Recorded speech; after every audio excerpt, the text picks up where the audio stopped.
ഒന്നാം പിണറായി സർക്കാർ അധികാരത്തിൽ വന്നപ്പോൾ അദ്ദേഹം പറഞ്ഞിരുന്നു, ഓരോ ഫയലും ഓരോ ജീവിതമാണ്, 3 മാസത്തിനുള്ളിൽ അത് കമിഴ്ത്തി മറിച്ച് എന്തൊക്കെയോ കാട്ടിക്കൂട്ടുമെന്ന്.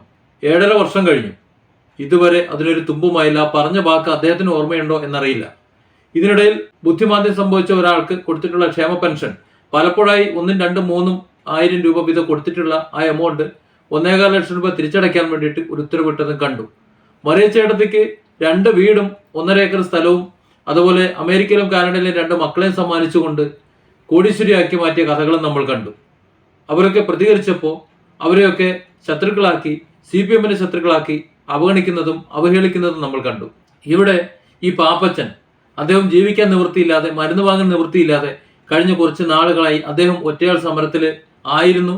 അദ്ദേഹം കളക്ടർക്ക്, മുഖ്യമന്ത്രിക്ക്, പഞ്ചായത്ത് സെക്രട്ടറിക്ക്, പോലീസ് സ്റ്റേഷനിലൊക്കെ ഈ പെൻഷനാണ് എൻ്റെ ജീവിതമാർഗം, ഇല്ല എന്നുണ്ടെങ്കിൽ ഞാൻ ആത്മഹത്യ ചെയ്യും എന്ന്